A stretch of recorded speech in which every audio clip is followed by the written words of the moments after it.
Time for some more double XP fun. And here's what our stats are looking like today. I recorded this footage about a week ago, I think.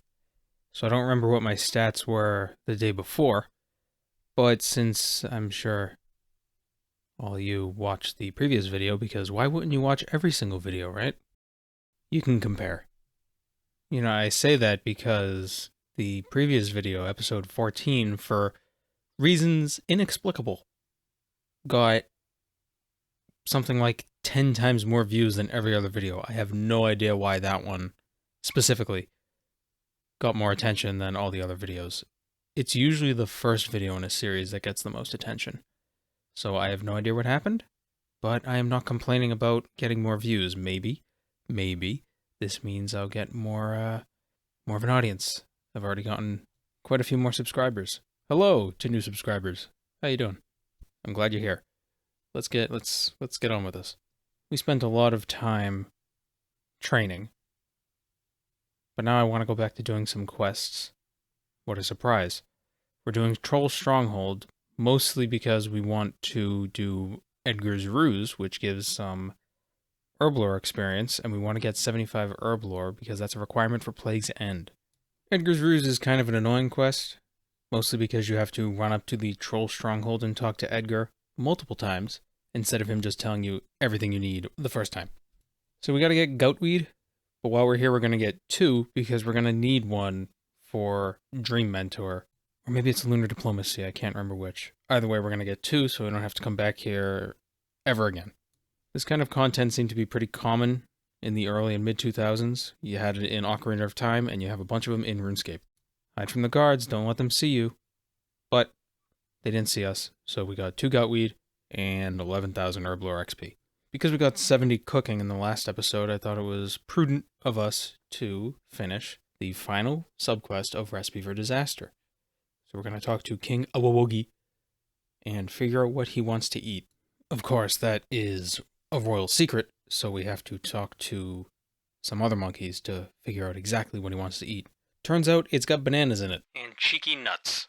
So with the final subquest complete, you might think that we can move on and defeat the Colonelmancer. Aha, you'd be wrong, you idiot. We still need to do Desert Treasure. I am sorry I was so aggressive. Temple of Ikov. The 5th quest in the Majorat series. I'm actually surprised. I thought this was the 1st, but it's the 5th. I guess Hazil Cult might come before this. But we knocked that out of the way. We got some ranged XP. Woohoo. Whatever. But this is a requirement for Desert Treasure, so we need to do it. Tourist Trap. Anna, who you have to rescue, is an idiot, and I don't know why you don't just tell her, hey, get in this barrel, I'm going to sneak you out of here. Instead, we just abduct her.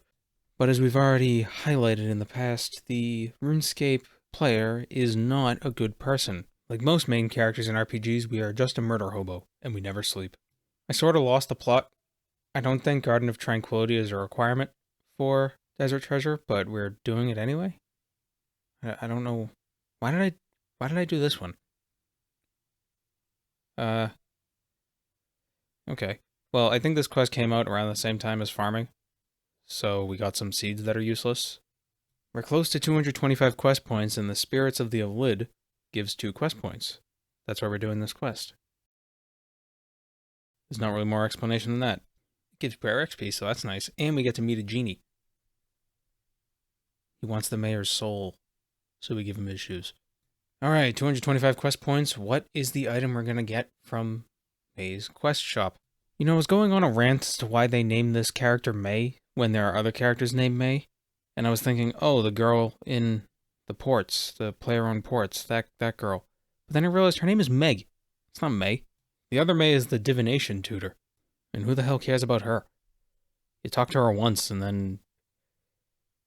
Oh no, she's the person you give the engrams to, isn't she?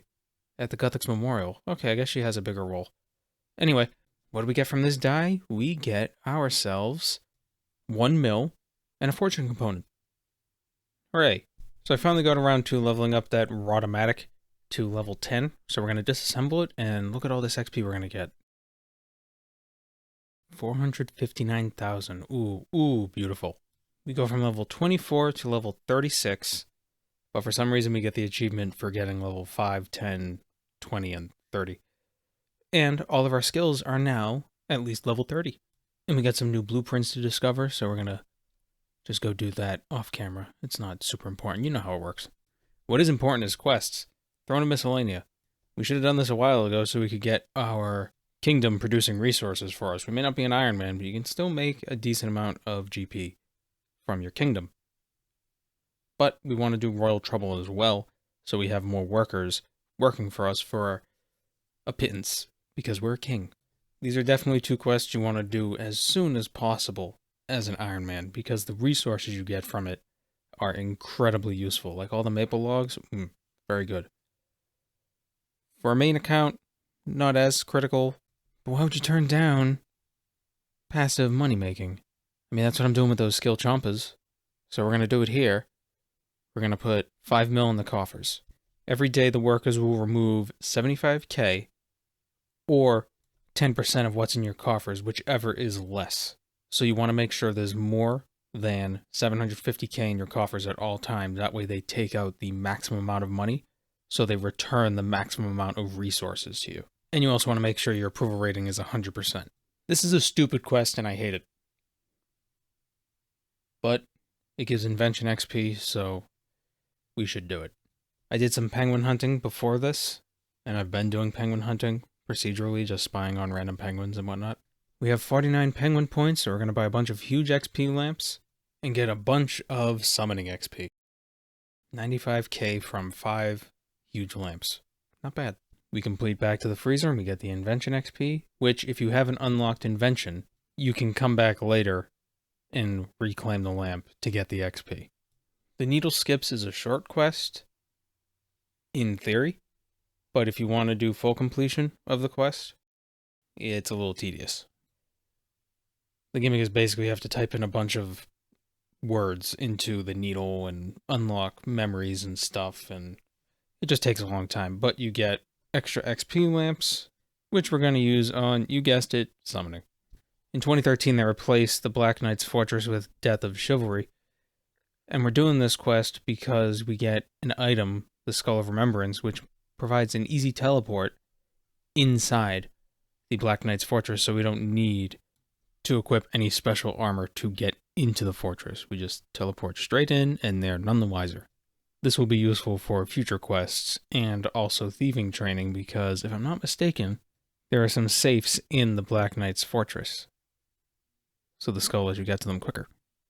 Also, after the quest, you can search some of these coffins for some post-quest rewards, such as a gilded cabbage that you can kick around and get some prayer bonus XP after you kick it 30 times. All hail Brassica Prime. There's this kind of boring cosmetic override. And we get ourselves an XP lamp from one of these coffins because we're a grave robber and we're going to use it on summoning. There's another lamp we can claim, but we need 80 strength to get it, unfortunately. So we'll come back to it at a later date. Desperate Times came out in 2019. What the hell? It was that long ago? Feels like it was yesterday. Okay, well, Desperate Times. It is a quest where we talk to a bunch of people who shouldn't be able to fit in this room. That guy's huge. Jeez. We do finally get to meet Karos, and he gives us his sack, which can hold clue scrolls, so it saves some bank space. That's nice. And 3 quest points. Desperate Measures is the follow-up to Desperate Times. How clever Jagex is in their naming convention. It's kind of a precursor to the new quest that came out, As an Adra's quest, which is kind of a boring name, but we want to do this one first. Jess is Saren's aunt, and I guess much like an aunt, Saren can just kind of, shoot her a text and ask if she can bring friends over to visit. So we're having a conversation with Jess. This boss fight wasn't hard, it just took way longer than I feel like it should have. Why does it have so much health? It's not even a hard fight. It's just a grind, really. Well, welcome to RuneScape, huh? So we kill the dragon, Jess violates Carapac's autonomy, and we complete the quest and get some XP. We got some training dummies, so we want to use them while we still have double XP activated. Here's the problem. If you look at my buff bar, I don't have my clan avatar XP bonus. So I actually gotta go do that first. No XP waste. I am constantly XP wasting. I wish my clan had the crafting skill plot, but we don't have that yet, unfortunately. Oh well. Woodcutting is just as good. We're back in Lumbridge. Notice my public chat is off. Public chat is garbage in portable locations. Keep it off. Trust me. If you play old school, imagine Wintertodd. And now make it worse. That's what it's like. It sucks. We got 75 agility, but also 60 ranged. 60 ranged is a requirement for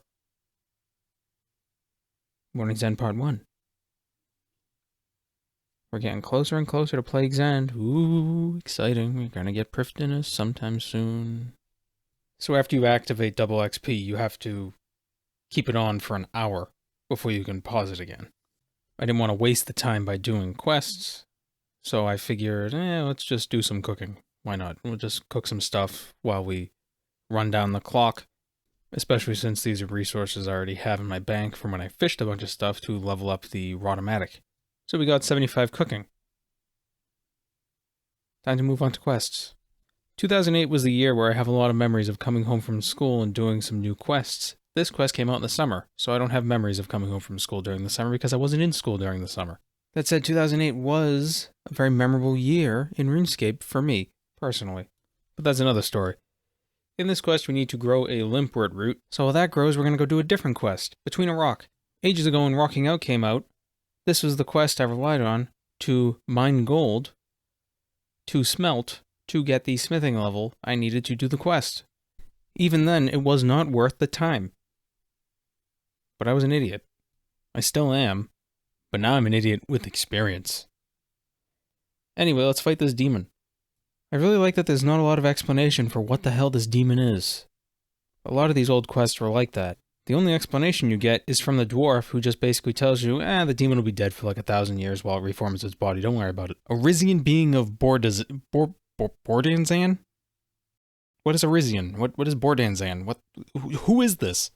But we killed it because a person who promised us a reward told us to, and that's all it requires. You promise me something and I will do it for you, damn it. If a priest came to me and gave me a quest to kill Summer, the spirit of this quest, before Summer gave me a quest, and he promised to give me some stupid toy I could put in my bank and never use, I would do it in a heartbeat. But Summer got to me first, so I'm doing the quest for her. If she told me to kill the priest, damn it, I would kill that priest. I have no agency. Free will is an illusion. Give me a task, give me a reward, you get yourself a loyal employee. Unless somebody gives me more. Listen, man, it's just the free market. You want more, you pay more. That guy wants more, and he's going to pay more, I'm doing it for him. Anyone who will work for you for silver will betray you for gold. Remember that. It's in the Bible of the murder hobo. I don't make the rules. So we helped this ghost, and she gave us a ring. The next quest in the series is Summer's End, which, surprise surprise, came out at the end of the summer. It requires a lot of running around, so we're here in Uglog to get the Salt Spring buff, which gives us infinite run, at least for a little while. So I guess it's technically not infinite, but hey, we're all immortal, at least for a little while. If you're doing this quest, here's a tip. Chop all 15 logs before you burn any of them. That might not make sense now, but if you're doing the quest, it'll make sense then.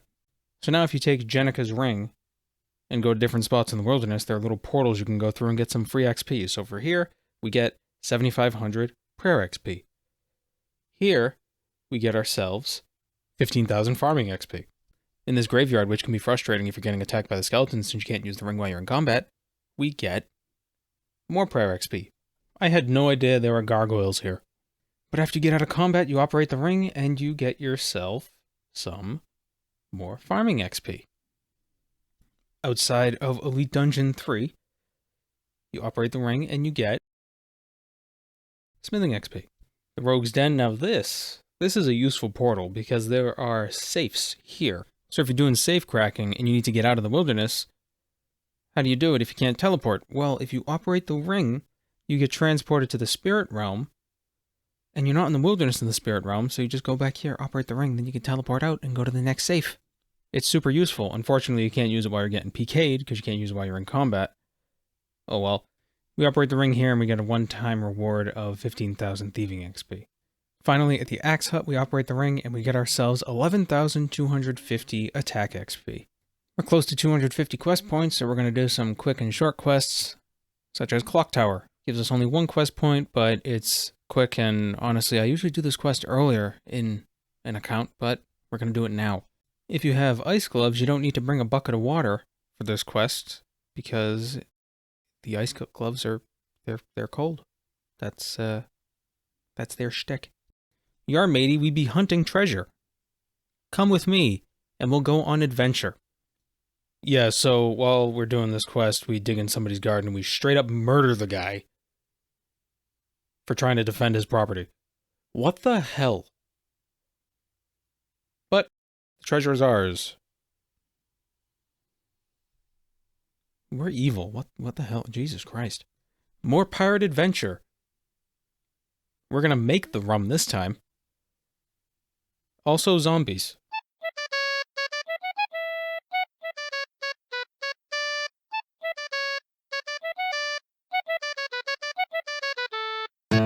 Oh, that Rabbit Jack is quite the ne'er-do-well.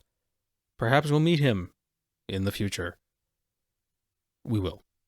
I got a fever, and the only cure is more cabin. Why the hell do I try so hard? What am I doing? Yeah, alright, so we have access to Mostly Harmless, and this means we can now be assigned Cave Horror Slayer tasks. I'll explain why this is so good later when we get a Cave Horror Slayer task. I didn't realize it until I started doing it this time around, but I think this is one of my favorite quests in the entire game. So let me wax philosophical for a bit and explain the intricacies of what I think makes a good quest. The plot is very simple. Woman loses her kid, doesn't know where the kid is, asks an adventurer for help. Simple. So you descend into this mysterious pit filled with eldritch horrors, and there's just a bunch of rooms that are physical manifestations of negative emotions like fear and confusion, things like that. Not once do they explain what the hell this pit is, where it came from, why it's here, what's going on. It's just fantasy weirdness. It hits similar notes that Underground Pass does. It's a bizarre other realm that has no explanation except you gotta go in there and you gotta save someone. It's very Lovecraftian in nature because you get no answers. Unfortunately, I don't think you can make this quest today because players want answers. Players hate mystery. Or at the very least, they like mystery that builds up to answers. I personally love stories that are 90% what the hell. When you start explaining stuff, you lose a lot of the intrigue. And this opinion isn't unique to Runescape. I feel this way about most fiction I consume. I don't need to understand the metaphysics of a novel's magic system to enjoy the mystery of the magical events. I've recently been reading Book 4 in the Stormlight Archives by Brandon Sanderson. The first book was great because there was a lot of mystery. The second book was great because there was also mystery. But now everything's starting to be explained. Alright, so here's a little backstory. All of his books basically take place in their own sort of connected universal realms of things, and all the magic systems are intertwined. But now characters are starting to acknowledge that. There are characters who know this stuff, and it's losing a bit of that intrigue I like. I still like the books, it's just there's an element that's lost. For me, at least. I know that some people like getting answers, but I think that some mysteries left unanswered makes them better. Back to A Soul's Bane. What the hell's going on? Why is all this stuff here? Who knows? We never get an answer. We'll never know. And I think that's fun. Look at this. What the hell is this? What happened to this poor kid? Why is his head tentacles? Why has he got 3 of them? Why is he now an adult? How long's he been down here? Why is he not dead? What? This quest was developed by mod Tim C, who I believe still works for Jagex. Good job, Tim C. You made a damn weird quest. Alright, so I got a little bit sidetracked. Anyway, we got 250 quest points now, so we can Get another reward for May's Quest Caravan. Ooh, I'm so excited. What are we gonna get? What are we gonna get? What are we gonna get? 1 mil, and that's not a fortune component for some reason. So it ain't worth nothing. Gilded items. No fortune component. No idea why. Oh well. Told you we'd have a cave horror task? Okay, so cave horrors come in 2 varieties. Cave horrors and unspeakable horrors. Horrors. Horrors. Right. Horrors. The unspeakable horrors give quite a bit of XP. This first task I did, I didn't have double XP activated because I wanted to just see how much XP I would get just normally. Here's the great thing about them. They have pretty decent drops. You can safe spot them in this spot and loot the stuff with the area loot without moving. They're weak to air spells, so accuracy is really not an issue. Their unique drop is the Scare Tactics Ability Codex, which I actually got 3 of them in this task and a black mask. I got super lucky. Unfortunately, nobody gives a damn about these Scare Tactics abilities, so they aren't selling. It's kind of exciting though to get rare drops anyway, and the black mask did sell for about 1.5 mil. All the other items we get, the noted jewelry and the swordfish and the bones, that sells for a few 100K. So even if you don't get a black mask, the task is still worth doing, in my opinion at least. And every unspeakable horror gives about 800 combat XP, not including HP. Constitution, I guess, is the better term. 888 magic XP, 466 Slayer XP, no double XP at all. So with double XP activated, you'll get even more XP. Double, in fact. That's how math works. This is our first Scare Tactics Codex, our first Black Mask drop, the second Codex, and the third Codex. Yeah, oh, sorry. Just remove 600K because those codexes ain't selling, but still, 3 mil. So without the Black Mask, that's still over 1 mil. Those grimy herbs are very worthwhile. I don't know what the prices will be after double XP weekend, but herbs are always useful, always in high demand. I believe at 43 Invention you can create the Spring Cleaner. You can boost to create it as well. The problem is you require a lot of tensile components. So I'm going to bite the bullet, I'm going to buy 1,000 magic shield bows and disassemble them. It costs about 1 mil. But they give 12 components each with about 50% chance of junk, so you get about 6 components each time. Here's how our components are looking before we disassemble everything. We've got about, what is that, 200 flexible, 100 tensile, 3 precise, those aren't swift, 3 swift components, but I don't know why I was highlighting that. We don't get swift components from shield bows. We get strong components, which we have 6. Disassembling these shield bows didn't take very long, so here's what the changes are. Over 2,000 flexible, over 2,000 tensile, 214 precise, and 135 strong. We drink ourselves a super invention potion, and now we can discover the blueprint for the spring cleaner and tight springs. Oh boy, the spring cleaner is a fantastic item. The spring cleaner 3000, so when upgraded with springs to a certain level, it can disassemble salvage for no cost at all, or it can alch the salvage for the cost of 1 spring. Springs cost about 2 to 3K. If you set it so it only alchs salvage that's worth more than 8K, you will always profit. But most importantly, it cleans up your drops. So you don't have, bronze bladed salvage or steel bladed salvage or whatever. It just disassembles it and you get some components. It's useful. So the tradable springs come from Treasure Hunter, unfortunately. But you can create untradable springs or get untradable springs with oddments. So we have 600 springs here, and we're going to upgrade the spring cleaner to the spring cleaner 3000.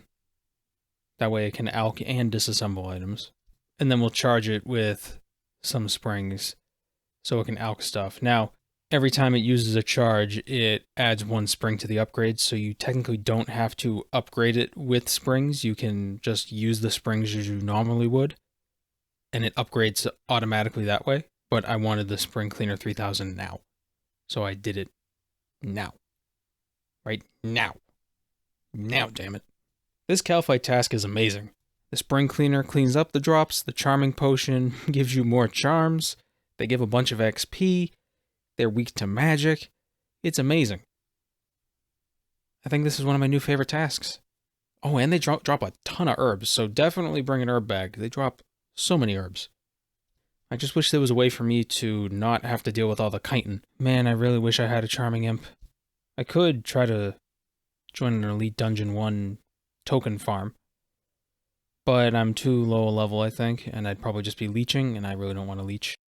Also, I hate doing things with other people, so that makes it kind of difficult. But we got 75 magic, which means we can use the Staff of Light. Also, we have all the levels we need to do the Elder Kiln. It rewards the Tokal Zo. Not as useful for Faring teleports since we got the Legendscape, but still something we want to get. I decided to use up a bunch of those charms we got from the Calphite task to get 75 summoning. This is a requirement for Plague's End, and it's nice to get it out of the way now. We're going to end off the video here in Menaphos, cutting some Acacia trees. We made quite a lot of progress. Did a lot of quests, got a lot of levels. Now I want to level up our woodcutting so we can do some other quests next time. Perhaps some quests such as Grim Tales, Branches of Darkmire,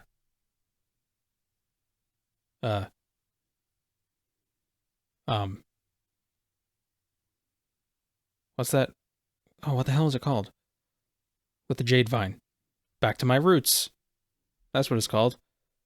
Should I cut? No, we'll leave that in. This is the end of the video is supposed to be very off the cuff. I'm not gonna edit it. Although, frankly, the whole video is off the cuff. I just trim things and re-record stuff to make it sound a little bit better than the first time around. Admittedly, it's not perfect the second or third time around, but, I mean, this is YouTube, and I ain't got a budget for this. My budget is 0. This is just, I'm making no money. So, you get what you get. It's free.